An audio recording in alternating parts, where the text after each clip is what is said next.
much of the interior with wood that we found on the site. The toilets are fantastic. Everyone loves to pee in these toilets. A lot of people don't think much about toilets, but they're important features in public space.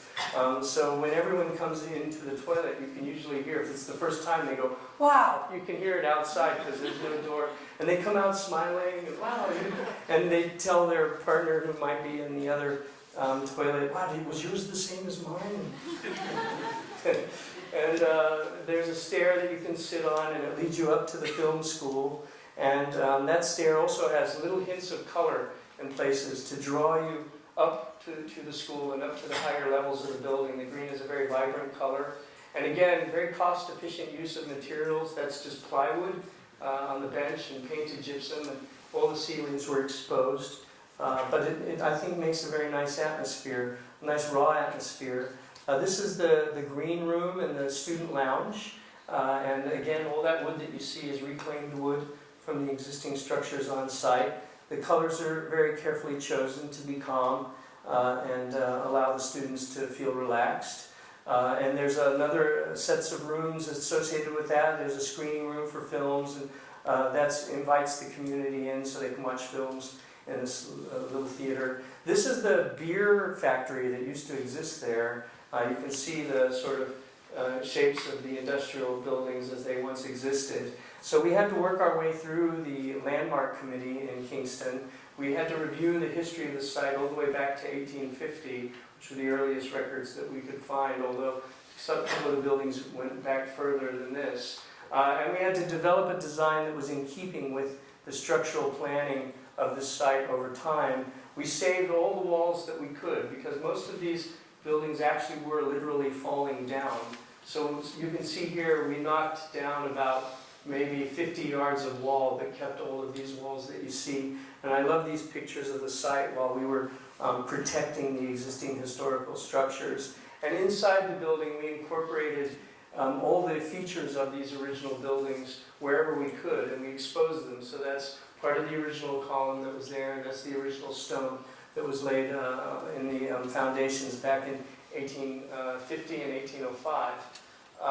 Those ideas also are found outside the building. So that's the original wall of one of the small buildings, and that's our auditorium rising up. It's a kind of patchwork of materials, and it's very easy to see what is new and what is old, but at the same time they all seem to coexist.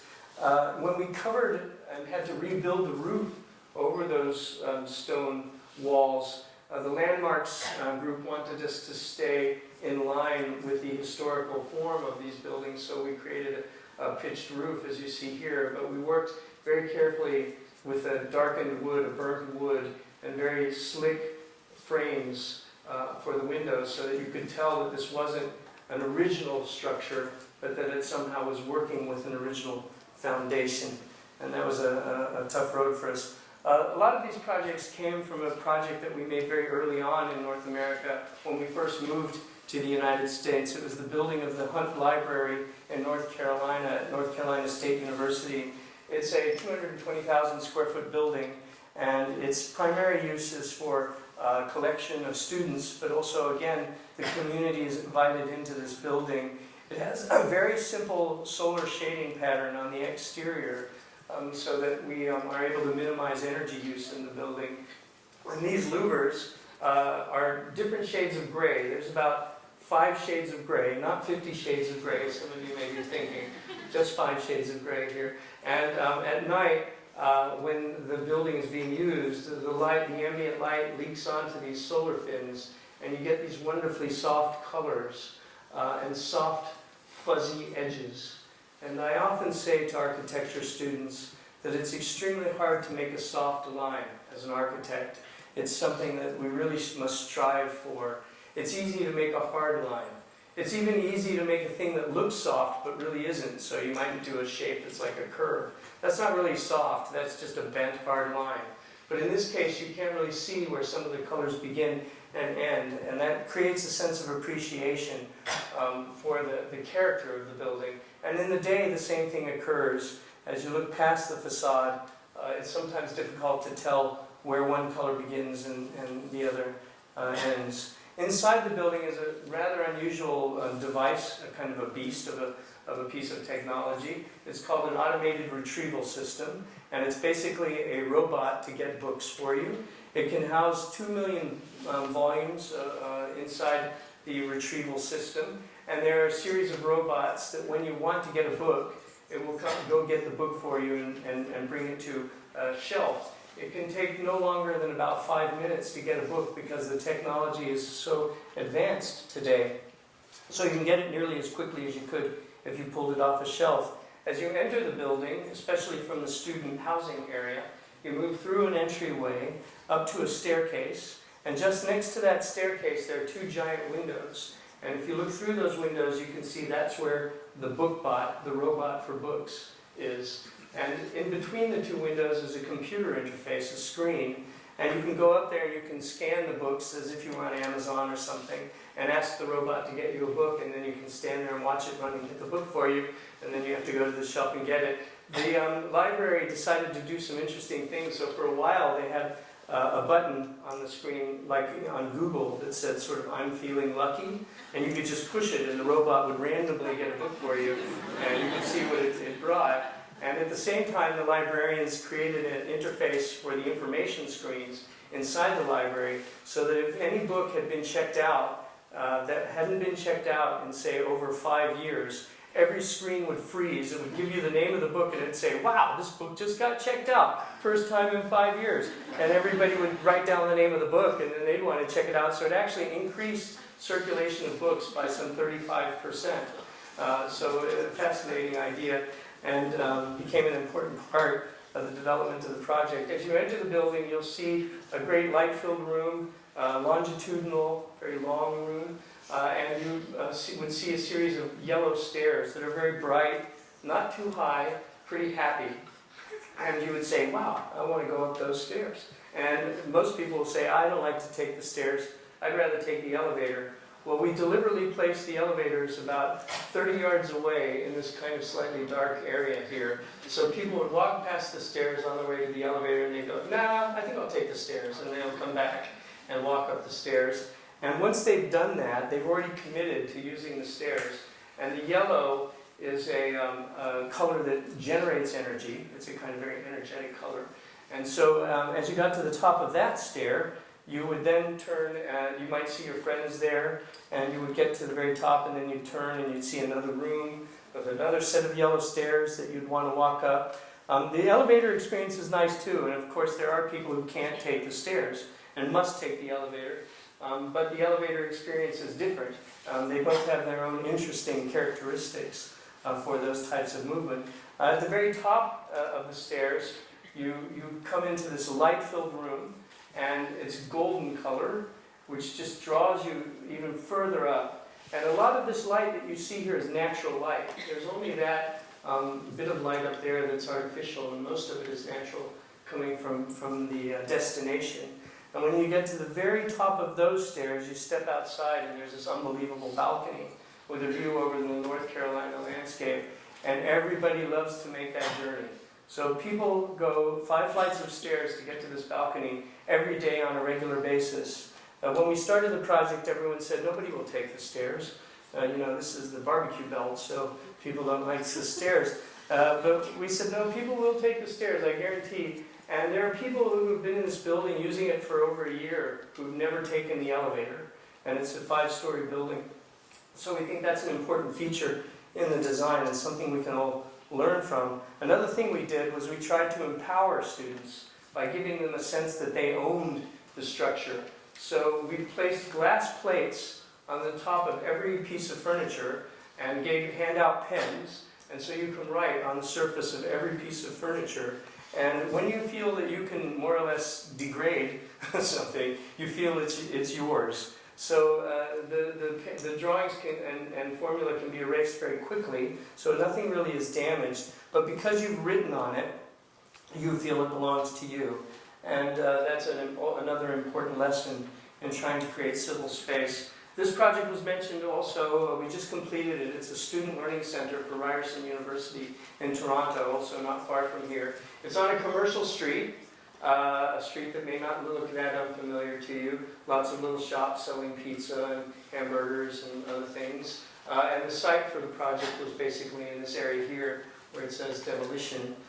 So we began to talk with the university as to how to create a structure that represented the university, but also, by virtue of its location on the primary shopping street, was of value to people who didn't go necessarily to the school. So we talked a lot about the way in which people moved around this corner, what they did. We knew that there needed to be retail, so rather than just building a kind of retail chunk and placing the building on top of it, we created a sloping surface and tucked the retail into that of the same height as the neighboring commercial buildings, and then allowed the student living center to rise up from that. Each of the floors is radically different from the next. So some floors are green and some floors are red. They all have different names. We don't call the floors by the number. So you might call the floor the garden or the sun or the sky or the forest. And on one of the, I believe it's still there, on one of the elevators that you take, it doesn't have any numbers at all. So normally when you get in an elevator, it says 1, 2, 3, 4. It just says sky, forest, garden. And you just kind of push the button and get off, and hopefully you're on the garden floor. And there's a way of bringing people into the lobby that, as I mentioned, allowed the commercial space to be tucked in below the lobby and be valuable to the street. And here's the final view of the building as it's constructed on the main commercial street. There's not a single university building on the street, so this was the first time the university had placed its toe out into the urban public realm. And there's a funny kind of blue triangle that you see, but that's raised up off the ground. And this plaza, which is created over the retail, was designed using technology that allowed us to understand the amount of solar hours on each of the surfaces as we bent the forms. So by raising the building up, sloping the plaza, forming the edges of the surface, we were able to bring as much sunlight as possible onto this plaza, in fact more than if it were flat. And as you well know, in this part of the world, when the sun is out, everybody wants to be in it. So people use this plaza to get sun during the day. And here you can see how that plaza is capturing light. And to capture the light even more, we created these metal panels which are each folded in such a way as to funnel the light toward the plaza to give it even greater brightness. And another character of the building are these unusual windows which are printed or screen printed in these very unusual shapes. And I'll show you in just a moment how they influence the interior character of the building. But before that, I will show you how these panels were created. So this is a photograph on the right of the actual panels, taken with my telephone looking straight up. And on the left was one of the prototypes. You can see they're quite complex forms, but they're rather amazingly made almost entirely by hand. So a single sheet of aluminum was laid out flat. A digitally guided machine scored the back of the panel to create lines where they could be folded, and then a human being folded those panels into the shapes that you see and then glued them together. So it's almost like an origami of aluminum. And then they were painted with this sort of iridescent color that changes color as you move around it, or as different quality of light strikes the surface. Here's looking from below, just before you enter the building. No matter where you are, these panels seem very unusual, and you can't always make out the shape. So one of the things that we're doing right now is watching people walk past the building, and we're trying to gauge how many people who are walking along, Instagramming or texting their friends, stop and look up at this thing, and then go back to Instagram and texting. But there's a moment of about 10 or 15 seconds where nearly everybody that walked past this building stops and takes a look at it, and that means something. It means something that people are being taken out of their technology-fueled lives and just for a moment experiencing something that they didn't expect. And this is a film. I guess I should take this out. This is This is a film that I took with my camera. One night there was a party across the street. There were billboards flashing on the commercial structures, and there were cars driving by. So I'm just going to play it one more time. Let's see if I can. So all that you're seeing here is just essentially reflections. There's no electricity used except the collection of the ambient light surrounding the building. And it's always doing stuff like this every time you walk by. So people have a different appreciation for light and for the surface of the architecture as they see it. That same surface goes into the building, takes the lobby and creates a dome over the main forum of the entry space. And you can sit on the stairs. There's a Starbucks coffee there, which if you look closely is all white.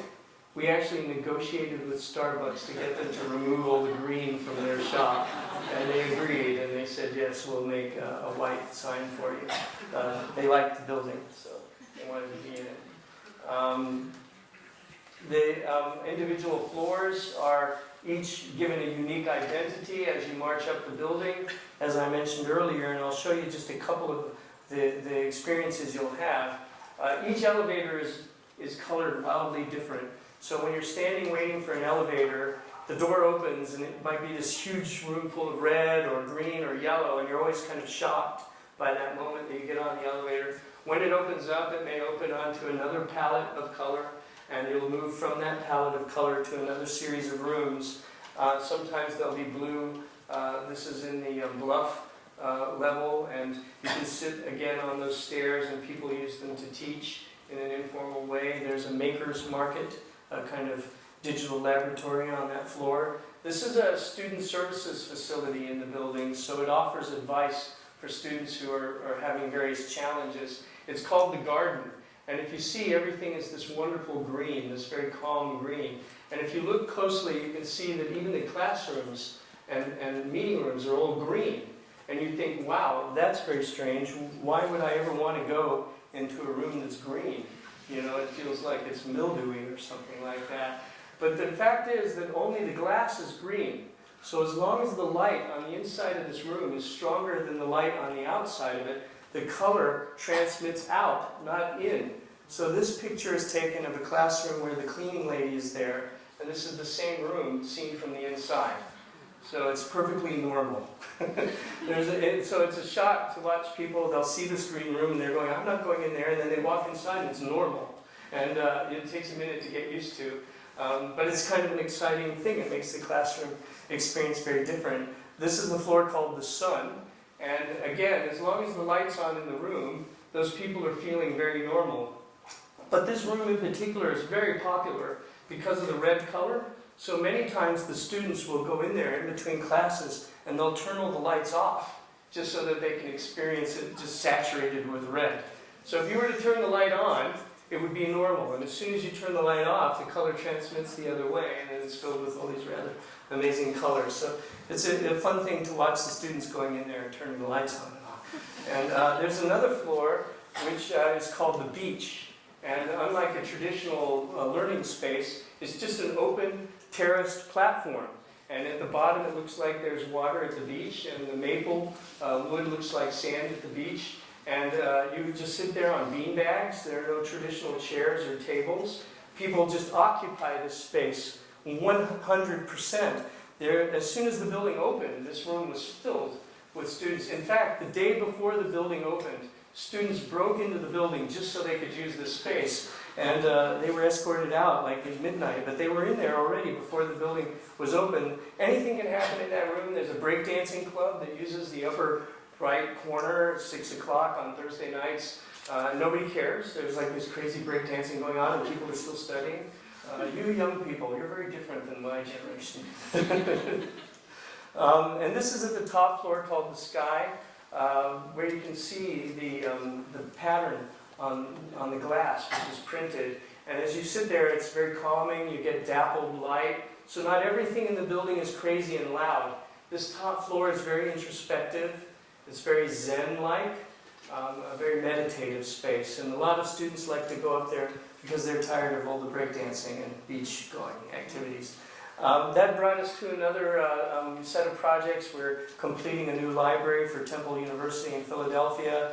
And we're also completing a museum project in San Francisco, the expansion of Mario Botta's Museum of Modern Art there. This building will open actually in May of this year. I don't have a lot of construction photographs or photographs of the real building yet that I think are good enough to show, because we're just in the final stages of construction. And again, Aaron worked on that project and has led it right the way through to the present time. The building is meant to create openings in the urban condition, so that these alleyways can be open to the public again. So all these yellow stripes you see are alleys that have been more or less forgotten about by the public over the years. And we wanted the new design to open up those alleyways for visitors, because on those alleys are some very beautiful old structures, turn-of-the-century structures, which have been abandoned because nobody uses these laneways or these alleyways. And you can imagine that if we could open this up to people again, each of these would be a wonderful little cafe or shop or salon of some variety, and we would bring new life back to this part of the city. To do that, we created entrances into the museum from multiple directions, and the entire ground floor of the museum, which is about 40,000 square feet of public space, is dedicated to free art. You don't have to pay a penny to come into the museum. You can walk through from one side to the other and experience great works of art and never pay a penny. And so that allows people to experience culture in a new way, to use the building in a new way. Once again, a generous and civil gesture, which will likely profit the museum, because a lot of people will walk through there and say, wow, this is great. I wonder what's up there, and then they'll buy a ticket and have more ticket sales. So it's a win-win situation for everyone. That's what happened with the opera. By opening up the roof, they were able to pull themselves out of bankruptcy. And in that way, it's a kind of an economic agreement. Here's an early sketch showing how we removed the building from the property line so that you could bring people through the site to the alleys. And this is a rendering of one of those passageways that we created. We had the legal right to build all the way to this surface and touch the building next door, but we chose not to do that. And by creating these new passages, we're certain that people will experience the city in a new way and identify with the museum with a great deal of authentic connection. This is part of the free gallery space right off of the sidewalk. You can walk in and see Richard Serra's sequence, and you can sit on an amphitheater and look down upon it from above. When you enter through the Mario Botta building from the main street, which is called 3rd Street, we've created a new visual corridor all the way from the door to the furthest extent of the building against a parking garage, where we planted a garden, a vertical garden, that you can see as soon as you enter the building, and that sort of beckons you forward. We had to redesign Mario Botta's staircase. We had to take it out and build a new one that was more suitable for the number of visitors that will be coming here after the expansion is complete. So this space that you're looking at is designed by Mario Botta, but the staircase is designed by Snøhetta. Both of us have TTA at the end of our names, so there's some sort of relationship. But if you look closely at the very back, see that little bit of green? That is the garden, the vertical garden that we've created on a sculpture terrace at the back part of the museum. It's getting closer to the stairs. And there's the garden itself. You're able to step outside the museum, experience sculptural works under the sky, and enjoy your visit to the museum as an experience that is both inside and out. Inside one of the galleries, we call it the Calder Gallery, you're able to see through to this garden again and experience works that are both internal and external to the museum. One of the ideas that we had was that the Mario Botta building had a very formal kind of character, and our expansion, which is this long bar just behind the Botta building, would essentially complement the formal character by creating a more organic plan, almost like a park plan. And here you can see the two plans existing together. Everything below the long bar is existing from 1995. and all of the long bar is our work. And there are core galleries that you can enter from different locations, and destination galleries at each end. This is a view of one of the core galleries. It's a rendering, but you can see we've created a very simple system of lighting in galleries. All the ambient light is placed in those coves, and the task lights are in those little cans to shine onto the art. And we've been able to reduce the energy load of the building using this system of lighting quite considerably. Here's a view of an actual mock-up of that ceiling. Not only are we reducing energy load, but we're reducing visual clutter in the ceilings. There's less cans to light the artwork. This is a mock-up that we made, a full-scale one-to-one mock-up before the building was opened to test the theory. The staircases are rather unusual. They're quite vertical and exciting, and they mimic the character of the San Francisco topography. You really shoot up the hills in San Francisco, and the stairs create that same sensation as you move through the building. They're associated with a gallery that we call the City Gallery. City Gallery looks out onto the city, so those are the core galleries on the right. And in the City Gallery, there are all these little window benches, so you can always stop and sit by the window and just hang out and not think about art as you move through the building. So they're like palate cleansers. Some of the galleries are rather extreme. This one has an enormous ceiling up over 25 feet high, and it can be used for performance art as well as meetings and other activities. And then there's a contemporary gallery. It's very rough at the top of the building, and the contemporary gallery is linked to a series of terraces where you can step outside, get some fresh air before you go back in. The last thing I'll mention about this project is the skin of the building, the surface, which was inspired by the maritime climate of San Francisco and the bay waters nearby. We worked together using very interesting technology that is a sort of a fiber reinforced type of cementitious panel that's very thin. It's only about maybe a quarter of an inch thin. And the shape of it gives it structural integrity. It also allowed us to capture unusual shade and shadow patterns on the wall. To make this surface, it's kind of set into a mold and formed into a unique shape. But here's an amazing story about this. To make this mold, you can make it out of a number of materials. So that's the mold, and that's the panel. And if you use a very expensive mold, you can use the mold over and over again to make multiple panels. But if you use a very cheap mold, the most inexpensive mold, you can only use it once, and then it has to get discarded. But here's the advantage. You could set the panel into the mold, use the mold to place the panel onto the truck and protect it, ship the product all the way to the site, unload the actual panel, return the mold to the factory, and it can be reconstituted to make another mold.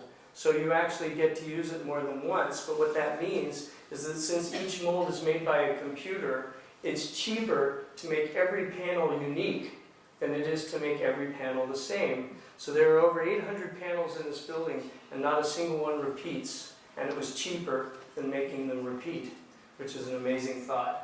Only available with today's technology. Also, because the panels are so thin, they reduce the weight of the building, and the amount of steel to hold it is considerably less. So this building is over double the size of the original brick building that you saw earlier, but it weighs much less. And when it weighs less, that means it costs less and it's less stressful on the environment. So a tremendous amount of engineering thinking went into this. Here's a picture of the actual facade. It was there not too long ago. This picture was taken a few months ago, but it's still not really visible yet to the public. So these are pictures that we took on site during the construction process. You can see construction debris down along the base of that, and there's a rendering of it seen in the distance.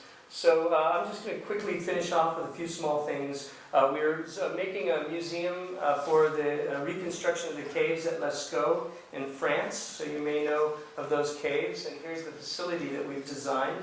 This kind of lit in the agricultural landscape that you pass into. Once you pass into it, there's a series of rooms where you can learn about the caves at Lascaux and the cave paintings.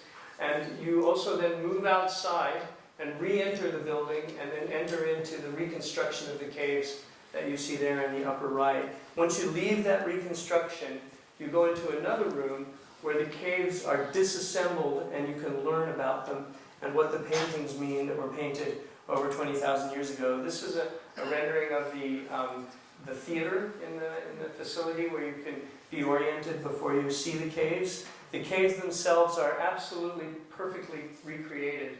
We've been working with a team of archaeologists and artists, over 25 people, for several years to scan the caves in their original form, rebuild them, and repaint them as though you're seeing the real thing. Just here's an interesting little a side story. We had to make the caves ADA accessible, wheelchair accessible, and of course they didn't have those regulations when this was made. So we found that the entire cave system was about 1.5 degrees too steep for the wheelchair requirements. So we actually had to rotate the entire cave 1.5 degrees to make it accessible by wheelchairs. The lighting is tucked away so that you can't see it. Nobody talks to you when you walk through it, so there's no one telling you anything. You just get to be in the caves and be alone in those caves. It's an amazing experience. And then once you go outside, then you can talk about them. And these are the deconstructed cave walls. And people can explain to you what the various paintings mean. Here's a picture of some of the paintings and the cave walls being manufactured. They were painted, many of them, in low light. So they created the same lighting conditions that the Neolithic people would have used when they painted the original surfaces. A fascinating experience. I like this rendering. This is what our paintings of what our museum at Oslo would look like during the Neolithic period when bison wandered across the face of Europe. We were actually involved in the reconstruction of Times Square, so everything between 42nd Street and 47th Street is being ripped up and we're redesigning the whole thing. So we're taking cars permanently off Broadway, we're rebuilding the sidewalks, making new pedestrian plazas, and making this a more hospitable place for both New Yorkers and tourists. This is a really fun map. We had to do a lot of research before the project began, and we watched how people walk through Times Square. We evaluated how much resistance they had in movement as they had to move across Times Square. So this is called a measures of irritation map. Everywhere where it's red means people are really angry, and everywhere where it's green means they're happy, and you'll see there is no green on this map. So this is one angry place. This was because people would be on the sidewalks, they'd be pushed in front of cars trying to cross the street, they'd be smashed in between hordes of tourists. Very uncomfortable place to be. The lights were flashing and you'd get disoriented. So our job was to try and clean this up, make everything that was red into green somehow. One of the things we decided to do is to create a new surface system which have these tiny little reflectors. As you can tell, we deal a lot with natural light. And these little reflectors would catch the marquee lights onto the ground and flicker and give you a sense of orientation. So here's some of the plazas that have been completed. And as you move through, you'll see that these are aligned sometimes with 7th Avenue and sometimes with Broadway. And they're always lighting up in different ways. And none of that is electrical because it's only reflecting the neon and digital signage that surrounds Times Square. There's some nice pictures here. We even had someone from Instagram recently send us a picture, a woman who went out and bought a pair of boots with metal studs up the side that matched that, and she was showing off her boots with these studs. So people have taken to the reflectors in a very nice way. There are about 350 events in Times Square a year. Most of these require electricity, generators, optical fibers, things to keep these events running. And of course, on New Year's Eve, over 1 million people show up at Times Square to celebrate the end of the year and then the beginning of the new year. So we had to create places for these events to occur naturally. So we designed these very large benches. They're 50 feet long, 5 feet wide, and they're made of solid granite. And they corral groups of tourists and performers in one area, freeing up the edges for New Yorkers who are always trying to get quickly somewhere to move as easily as possible from one place to another. These are some of the benches. They're all designed around making your butt very happy, because we said that if your butt is happy, you're really happy. So you can see they're all designed just to catch you to sort of lean against it, sit on it in a different way, sit low, sit high. All different ways of experiencing this gigantic bench. We made a prototype and put it out there, and within 2 minutes this occurred. Like, what is that person doing up there eating that apple on top of the bench? We were certain that with the prototype having been a success, that the real benches would be very successful. These pictures were just taken about 2 or 3 days ago. Right now there are only 4 benches installed, so we still have 10 more benches, so they're nowhere near complete. This project is only 50% complete, so it's still a nightmare to be down there for his construction. But here you can see a guy sleeping, people sitting on the benches in different ways. Here's some people eating and doing their phone stuff, and some people sitting with their feet on the ground. And the further you go up, you see their feet are off the ground. So it's really funny. I watch the people with their feet off the ground, and you know how it feels when your feet don't touch the ground. You feel like a little kid again. So they're moving their feet back and forth like that, like a little kid would. And then the people with their feet on the ground are much more serious.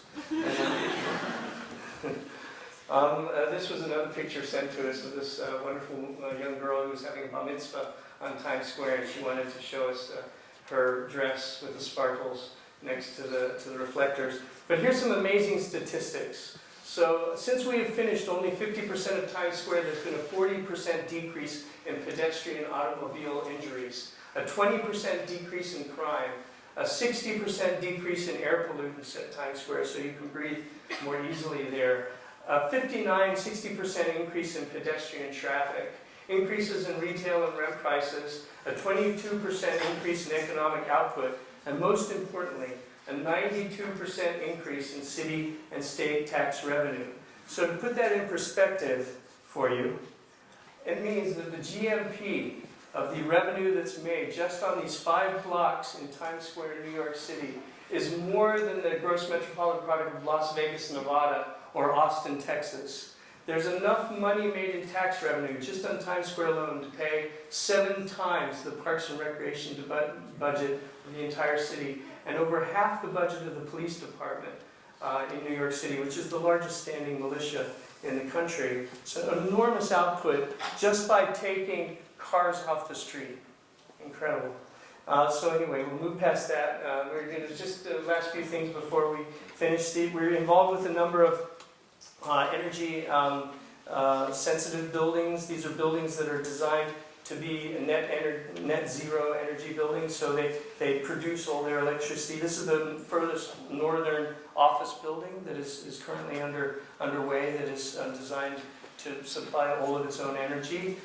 This is a zero energy building, which also replaces the carbon emissions that were used to create it, and that's actually been built. It's also it's a one-of-a-kind structure in the world, and we're using it as a model for many of our future projects. You've probably seen this building. We're right at the end now. These are the last thing to show you almost.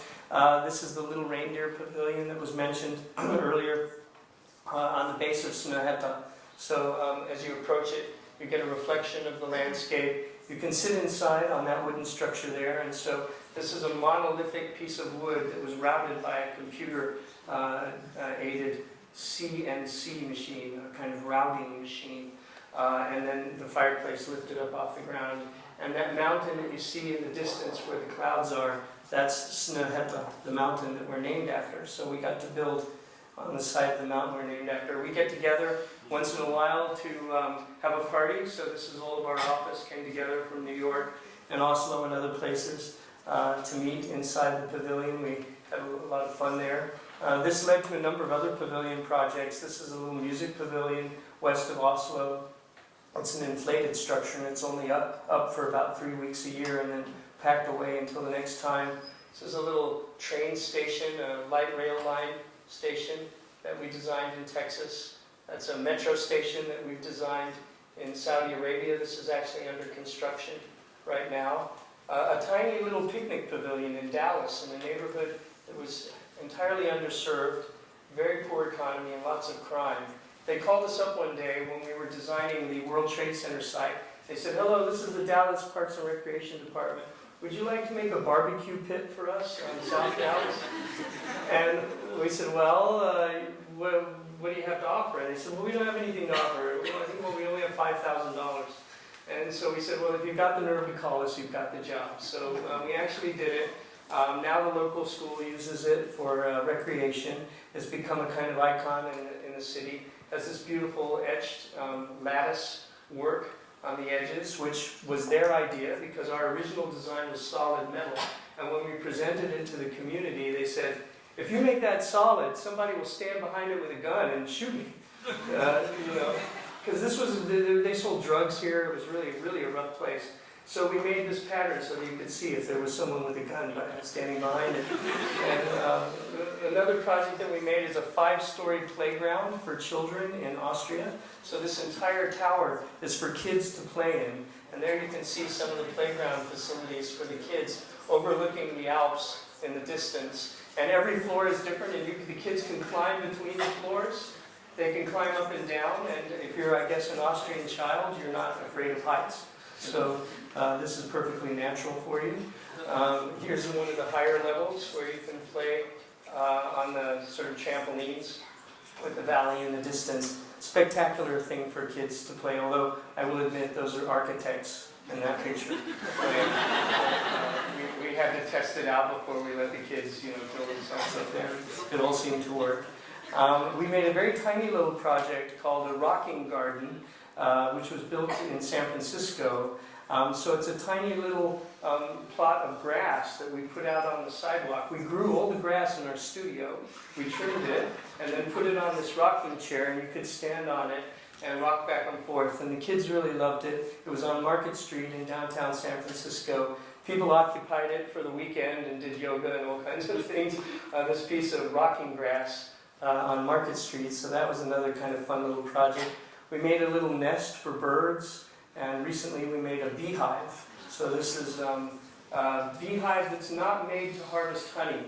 It's only to replace lost bee habitat that's often taken away by architectural structures. So this is perhaps one of our smallest projects, unless you're a bee, I guess, it's probably a bigger project. And they can be mounted on the top of any building anywhere to provide bee habitat if you're so inclined. The last thing I'm going to show you, this is the very end, I promise. We just won a competition to redesign the national currency of Norway, of all things. So we entered this competition. This is the old money. We actually won half the competition, so we get to design one side of the bill and another designer is designing the other side of the bill. So I'll let you guess which side we're designing. Obviously, I hope it's obvious we're designing the left side here. Each of the bills that we're creating is a kind of pixelated view of a landscape in the water. And the lower the denomination, the lower the wind speed blowing across the water. So you can see things more clearly on the lower denominations. And as you go up in denominations, the wind speed increases, and it becomes harder and harder to see what you're looking at. So this is amongst the highest speed winds, even higher speeds. And then on the very highest value, you can't see anything except for water. And it's just this kind of weird form. But what's beautiful about this side of the money is that if you cut them up and put them together, you can see that they start to form a landscape. And if you cut them up even further, you can glue them together and create a work of art that's worth exactly the value of the money that you just cut up to make it. So it's a good investment, and it may increase in time. And so I'll leave you with that image. Thank you for your patience. I know it's a long time.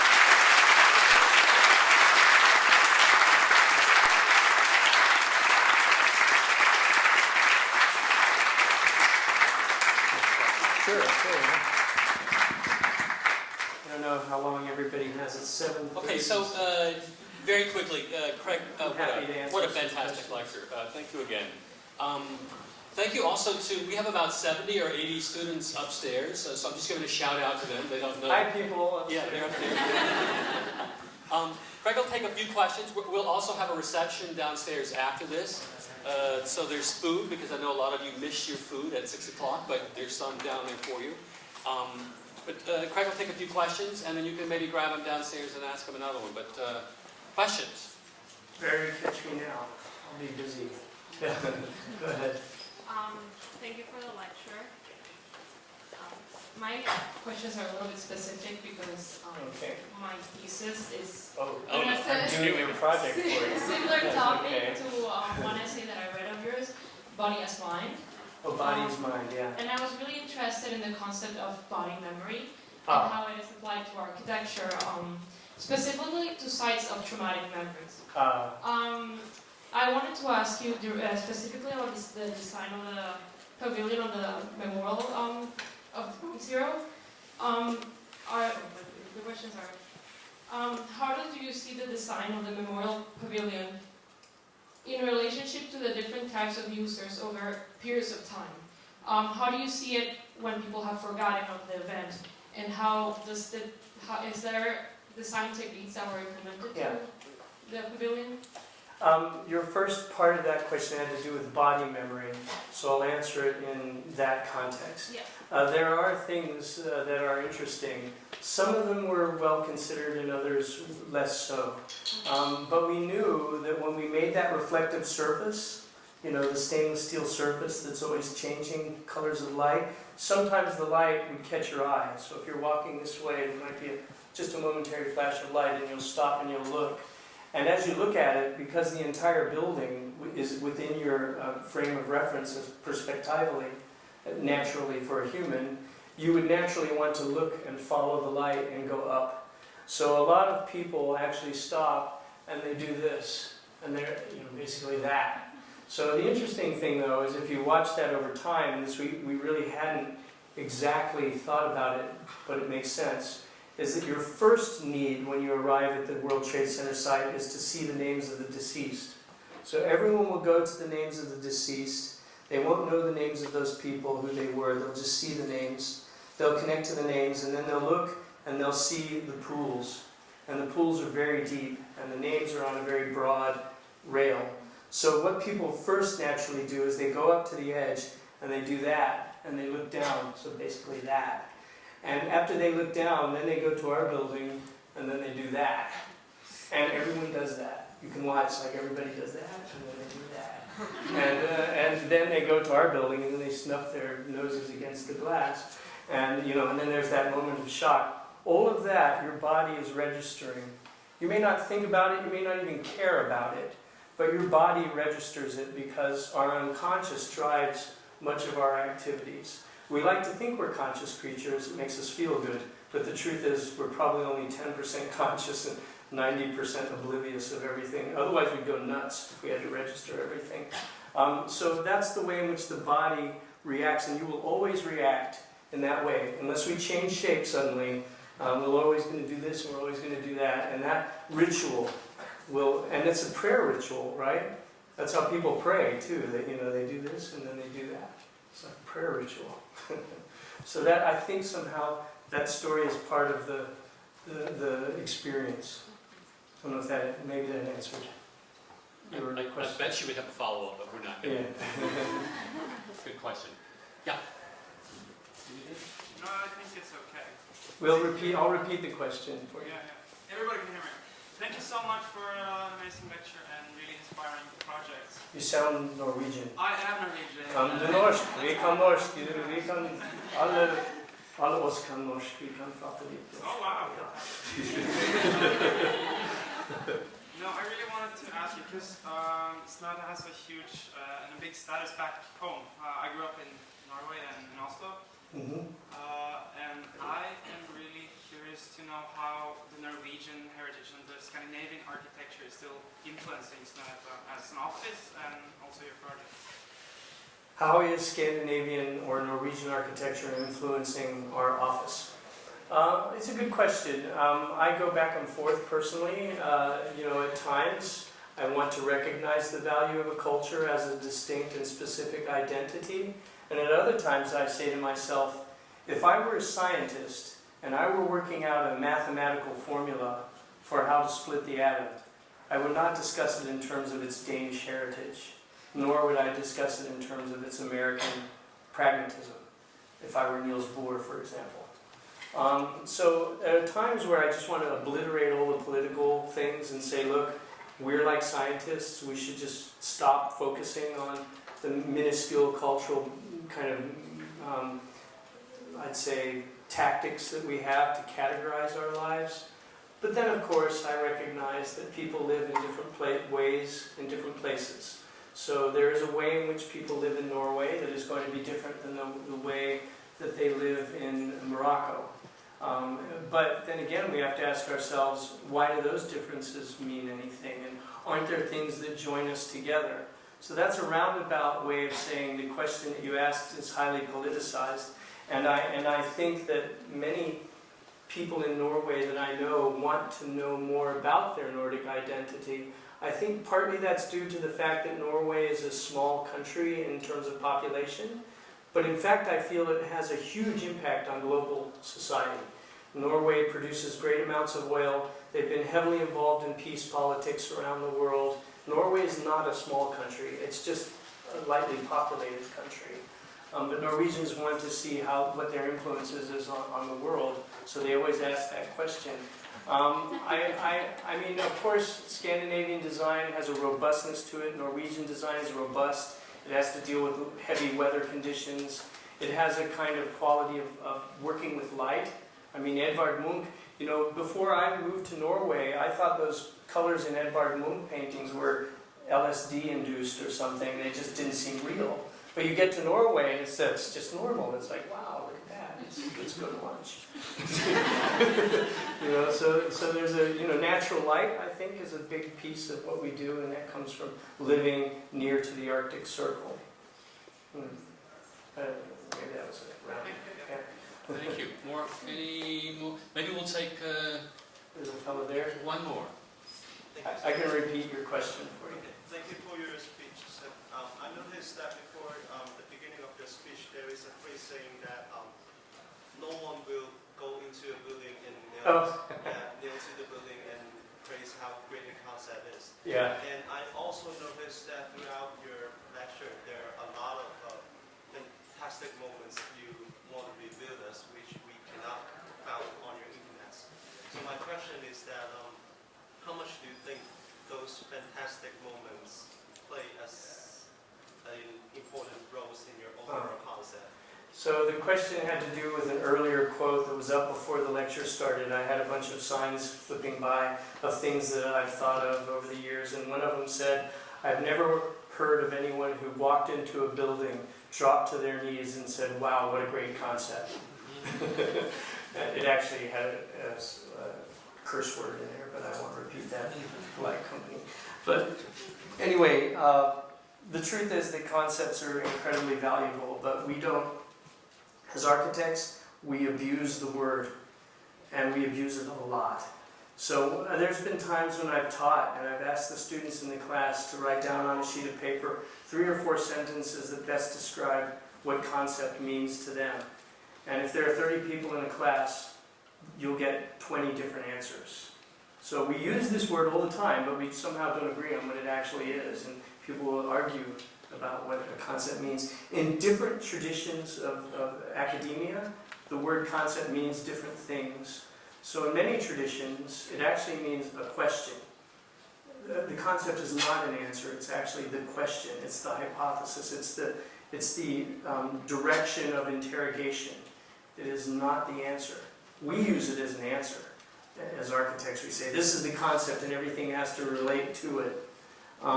That's only partially true.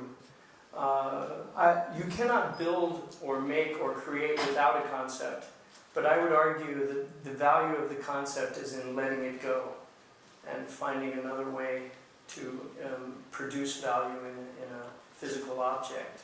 So developing the idea is as valuable as the initial question. The second part of your comment is, what about the moments? Well, I'm happy that you mentioned that. I'll finish just with a small story. My brother, I have one brother. We've always been very close. He was a structural engineer, still is in some way. In the middle of his life, he suffered a cerebral aneurysm. In the middle of his career, and he was brilliant. He won many awards. He graduated top of his class. So it was a shock when this happened. I'd never been ill either. He was very healthy. Aneurysm just occurred. So after the operation, he lost his short-term memory. So he exists today without the value of having known what happened just a few moments ago. So you can talk to him, and if he turns away and turns back, he may likely forget that he even met you. So he lives his life in every single moment. And once that moment's gone, it's gone. And when you see how he exists in space, you recognize how valuable these moments are. So I like to think that some of the things that we're showing you are things that have value to those of us who have the luxury of memory, but need to find the joy of embracing this moment in time. And that's, I think, an interesting lesson. Okay, great. Wow, thank you. Thank you, Fred.